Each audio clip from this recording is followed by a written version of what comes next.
थोड़ा आगे हो गया, आप लोग थक गया होगा, उनको बोलने में समझने में थोड़ा मेरा काम जो है इनके बारे में, ये भारतीय संस्कृति है, ये विभाव है।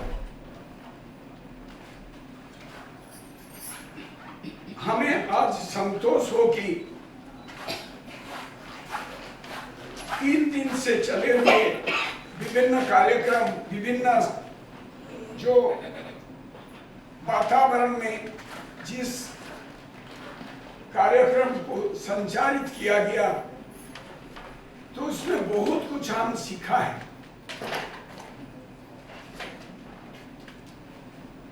मैं भारतवर्ष की गौरवमय इतिहास का एक पन्ना आज फिर संसद भवन में जोड़ दिया। कभी ऐसा समारोह पद्म पुरस्कार का गरिमामय उत्सव में पुरस्कृत महानुभाव के लिए जीवन चरित्र को लोकसभा सांसद महोदय की पटल पर अध्यक्ष ओम बिरला जी रखी गई। प्रिय नरेंद्र मोदी सरकार भारतवर्ष की इतिहास में और एक गरिमामय को एक नई प्रेरणा की उत्सव बना दिया गया। धन्यवाद प्रिय प्रधानमंत्री नरेंद्र भाई मोदी जी, आपकी विचारधारा ही में हिमालय से गंगा, जिसको भगीरथी ने पवित्र भारतवर्ष को पवित्र किया था, आज वही गंगा पवित्र जल ये कार्यक्रम के द्वारा जोड़ा गया।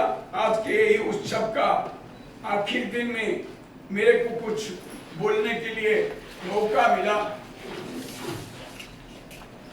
भारत सरकार अध्यक्ष को मेरा धन्यवाद। मेरे जे आज धन्यवाद संसद की सारे महानुभाव एमपी, कर्मकर्ता, ऑफिसर, धन्यवाद। मेरा जीवन भी चरितार्थ हो गया। आपके सामने रखने के लिए प्रयास करूंगी कि हर शिल्पी, कवि, स्थपति, सोशल कार्यकर्ता, डॉक्टर लोग समस्त जहां उपस्थित है और जिनको पद्म पुरस्कार मिला है, उसका सुनाम ये आगे चलेगा। मैं स्थापत्य कला के बारे में बाद में बताऊंगा। अभी कुछ प्रेजेंटेशन आया। ये मेरा कलाग्राम है, जहाँ भुवनेश्वर में और पुरी में 2 जगह में, ये भुवनेश्वर है और पुरी में ये है मेरा कलाग्राम, जिसमें मैं जापान में 40 साल तक काम किया। तो एक छोटा सा नमूना जहाँ काम करता था उनको उनमें दिखाया गया। ये बौद्ध धर्म का काम करने के लिए, और ये जैन मूर्ति जो बना रहा हूँ, ये उज्जैन के पास देवास करके जगह है। कितना 100 टन का ये मूर्ति बना। 40 कारीगर को लेके मैंने 13 साल बिताया ये काम के लिए। वो मूर्ति देवास करके उज्जैन के पास में है। ये वज्रतारा मूर्ति है जो तंत्रदान बुद्धिस्ट पर बनाया गया था। इनमें 4 मुंह होता है और ये कला अभी भी म्यूजियम वगैरह में खंडित रूप में है। तो ट्रेनिंग, जो बच्चे लोग को ट्रेनिंग दिया जाता है किस तरीका से, ये मैं दिखा रहा हूँ। गुरुकुल है जहाँ आगे की मुनि ऋषियों से थोड़ा अलग है, क्योंकि ये मॉडर्न है थोड़ा। वहाँ कारीगर नीचे बैठ के अपना कारीगरी बनाएंगे। पहले क्या करेंगे, उसके बाद क्या करेंगे, कैसे कैसे वो आगे जाएगा, इसमें गुरु शिष्य का परंपरा को आगे चलता है। तो इसी में काम सीखने के लिए 6 साल लगता है। कुछ पढ़ाई भी होता है, परंतु जो बच्चों आएंगे काम सीखने के लिए, वो 9-10 साल उम्र में आएंगे तो ये काम सीख सकता है आगे। ये गुरुकुल में रहना, खाना और अपना जीवन को गुरु शिष्य परंपरा में जोड़ के चलना और 6 साल तक ये काम सीखना पड़ेगा। तो इसी में कहीं गलत हो जाता तो उनको भी सुधारा जाता है। ये जैन मूर्ति उधर ही में है, जो जहां बोला मैंने मध्य प्रदेश के पास में लगा है, देवास में। ये जो चैरियट है ये लकड़ी में बना हुआ है। ये 11 फीट ऊंचा है और 12 फीट लंबा है। इनको बनाने में लकड़ी में 7 कारीगर, ये 8 साल लगा है बनाने के लिए। उनका पहिया भी घूमता है। इसमें भगवान का जो कृष्ण अर्जुन का जो महाभारत से जो भगवत गीता में लिखा है, तो वही भगवान कृष्ण ने अर्जुन को समझा रहे हैं। ये हमारा उड़ीसा के जो गवर्नर साहब है, वो हमारा पुरी में आए थे हमारा कला केंद्र देखने के लिए। उन्होंने उधर देखा, ये कला अभी भी जीवित है। उन्होंने सोचा ये मेरा पुरी के पास में कोणार्क है, जिन्होंने कारीगर लोग को कला और कारीगरी सिखाता है। ये आज से 800 साल से ज्यादा हो गया, अभी बहुत खंडित हो गया, परंतु इनका जो कला है, हर उड़ीसा का जो उड़ीसी कला कारीगरी है, हर इंच में कोई जगह भी नहीं छोड़ा है जिसमें वो कारीगरी, उसी को हम लोग अपना जीवन में वही से जाके सीखना पड़ता है। पढ़ाई तो ज्यादा नहीं है। ये पूरी मंदिर है, ये भी बहुत पुराने हैं। इसी में जन्म से मृत्यु तक सारे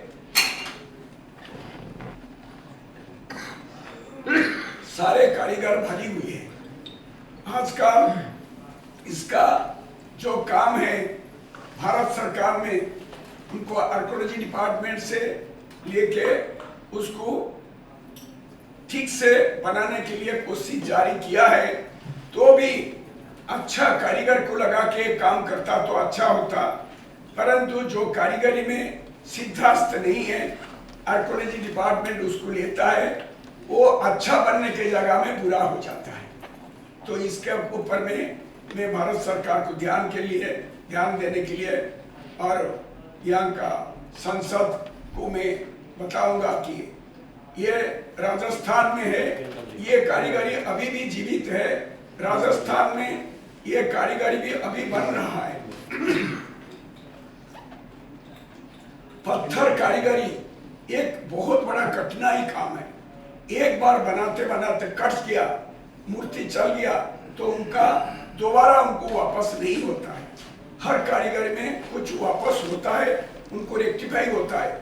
पत्थर में एक बार मूर्ति या कुछ कट गया तो कारीगर का 1 साल, 2 साल, 5 साल या 10 दिन जो भी किया था वो बर्बाद हो जाता है।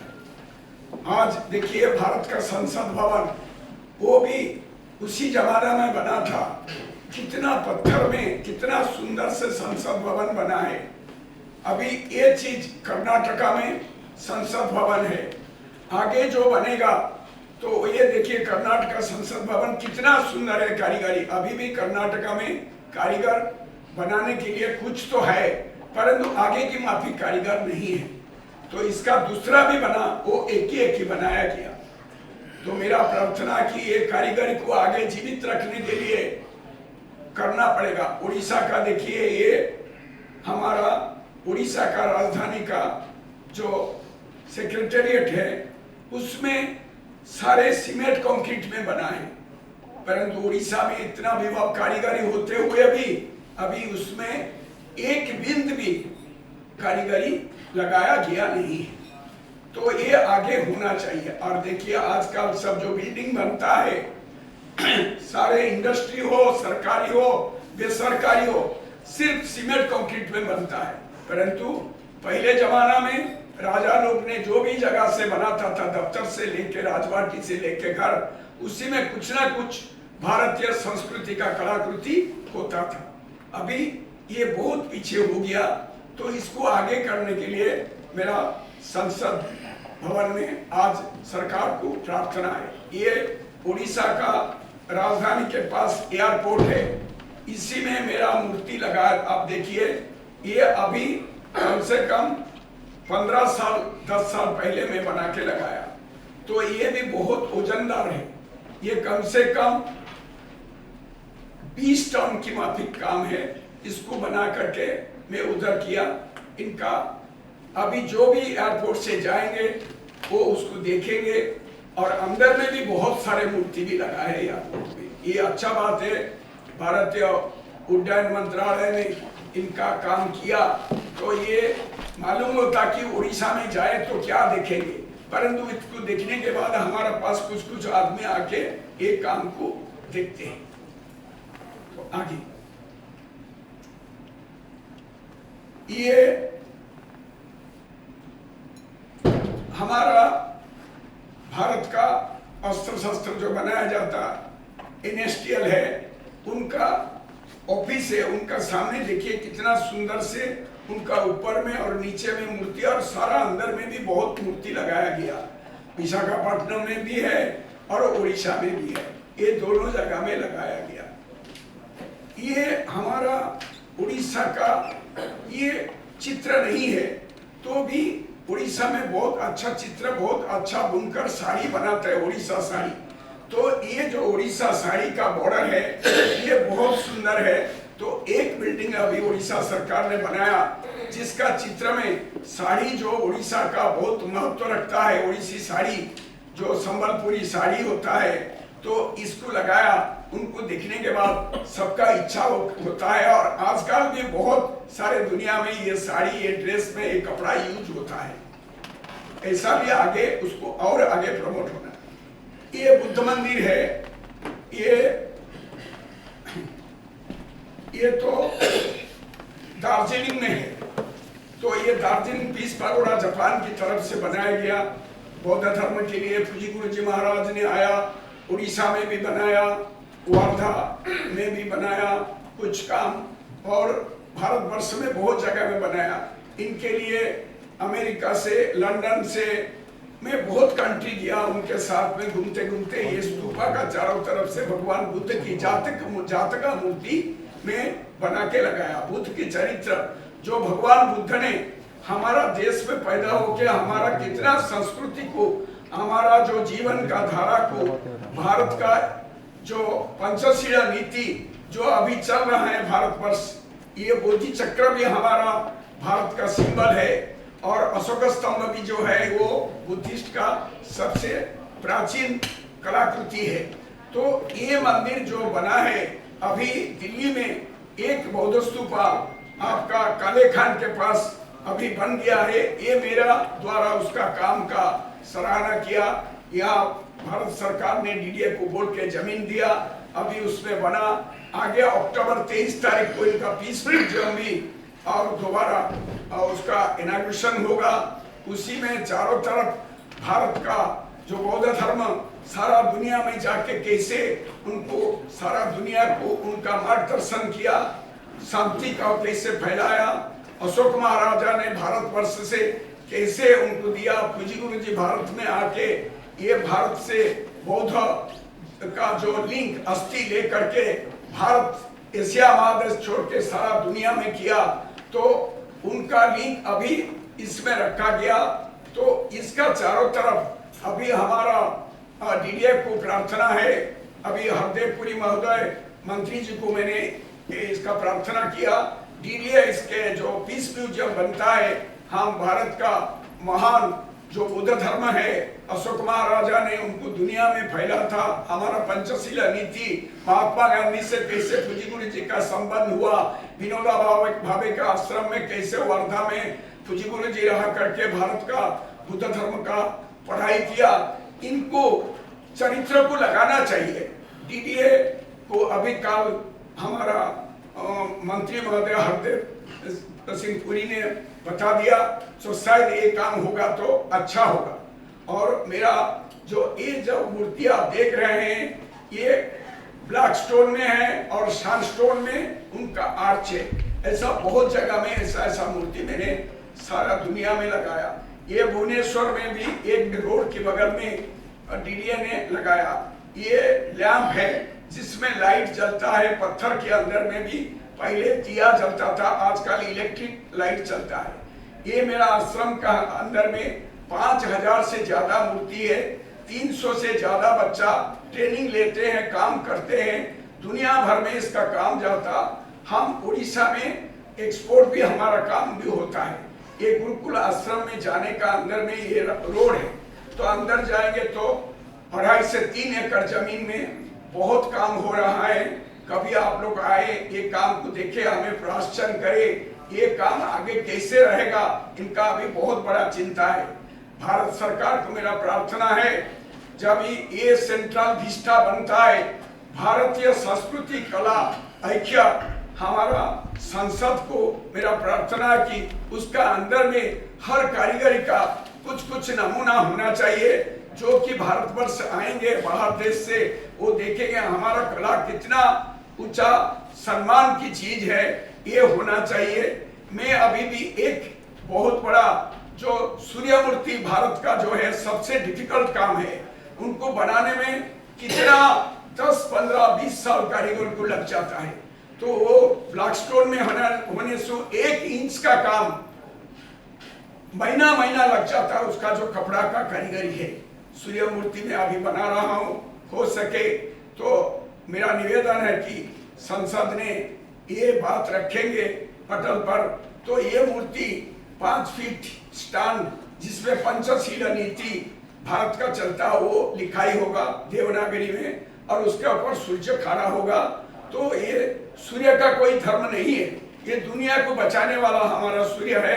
इनका प्रकाश सारा दुनिया को रोग मुक्त करते हैं, दुनिया को उनका भाव प्रदान करते हैं, उदय होते हैं, अस्त होते हैं। हमारा जीवन में बच्चों से लेके महाप्राण तक जाता है। भगवान बुद्ध ने बोला तो किसको देख के खुशी होना चाहिए, किससे लेके नहीं है। तो ये भारत का महानता है कि सबको कुछ दिया है भारतवर्ष ने, ज्ञान दिया, बुद्धि दिया। प्राचीन ग्रंथ हमारा जो ग्रंथ है, हमारा शिल्प शास्त्र जो है वो श्याम वेद से है। हम वेद को अच्छा से अध्ययन करके मूर्तियां बनाते हैं, और गुरु शिष्य परंपरा बहुत पुराने से चलते हैं, आज ये भी चलते रहेगा। आगे बहुत कुछ करने के हैं, और मेरा प्रार्थना है कपड़ा उद्योग मंत्री महोदय हमें मिला है अभी, तो हम उनसे बातें किया था। हमारा प्रार्थना था कारीगर का जो असुविधा है, इनके लिए कपड़ा उद्योग मिनिस्ट्री ऑफ टेक्सटाइल, उनमें कम से कम पहले तो मेंबर हम लोग थे, उनमें सलाह मशवरा होता था क्या असुविधा है कारीगर का, क्यों ये कला अभी विलुप्त होने जा रहा है, उनको कैसे बचाया जाए। अभी दोबारा मिनिस्टर साहब ने कोशिश करेंगे। तो आगे मेरा विचार है कि हमें कोई विज्ञ कारीगर को, चित्रकार हो, बुनकर हो, स्थपति हो, उनको मेंबर किया जाए, तो ये काम आगे बच जाएगा। और हमारा भारतीय संस्कृति में ताजमहल हो, मीनाक्षी मंदिर हो, जैन मंदिर हो, कोणार्क हो, भुवनेश्वर में लाखों मंदिर है, ये दोबारा फिर बन सकते हैं। और उनका कार्यवाही को देखने के लिए दुनिया का सारा मुल्क से आदमी आ सकते हैं। तो ये जो काम है ये असाधारण काम है, इनमें सिर्फ भारत सरकार और महामान्य प्रधानमंत्री मोदी साहब ने जो अभी ये जो अमृत महोत्सव चलता है, इसी में उनको रखने के लिए मैं उन्हें अनुरोध करूंगा। और ये भी बात है कि अभी थोड़ा दिन पहले मेरे को भारत की महानुभाव प्रधानमंत्री ने रखा था एक, जब जो हमारा सुभाष बोस की मूर्ति 25 फीट का बनाने के लिए, जब उड़ीसा में पत्थर निकालने के लिए 2-3 साल लगता, 6 महीना में मूर्ति कैसे बनेगा। परंतु आजकल टेक्नोलॉजी बहुत एडवांस हो गया, अभी पत्थर मिल गया, शायद वो मूर्ति कोई दूसरा आदमी से ये बन करके हमारा इंडिया गेट में लगेगा। ये बहुत बड़ा खुशी का बात है, जो बहुत अच्छा बात होता है। मैं धन्यवाद देता हूँ उपस्थित सब सज्जन मंडल को, आप लोग संसद का समस्त जो निमंत्रित होके यहाँ आया है। मेरा कला केंद्र में कभी आने का कृपा कीजिए। तो आप लोग वहाँ देखेंगे भारत का गरिमामय जो कलाकृति है उनका नमूना कैसे उधर बनता है। और मेरा एक निवेदन है कि आज ये जो सभा हुआ है इसका जो परिचालना किया गया सभ्य लोग उनको भी धन्यवाद देता हूँ, संसद टीवी को भी धन्यवाद देता हूँ जिन्होंने ये गरिमामय कार्य को आगे करेंगे। और मैं भारत का सीनियर शिल्पी लोग को भी अभी जो जीवित है उनके सलाह मशवरा से जो भारत सरकार कपड़ा उद्योग उनको रख करके बीच बीच में कभी 3 महीना में एक बार, अभी आगे तो 1.5 में हो सकता, जो कलाकृति पीछे चला जाता है उनको आगे करने के लिए सलाह मशवरा किया जाए और संसद के पटल पर उसको रखा जाए। और आगे जो कार्यवाही होगा, मेरा कुछ आपसे सलाह मशवरा चाहिए तो मैं हर वक्त, मेरा नंबर, मेरा जो सब कुछ मेरे बच्चा लोग ने दिया है, मैं तो ज़्यादा पढ़ा लिखा नहीं हूँ, तो उसको चलाने के लिए अभी मेरा आगे की पीढ़ी, मेरे दोनों बेटा ये काम को, मेरा बेटी, मेरा पोती, मेरा पोता, इसको आगे करने के लिए सब समय जागरूक रखा है।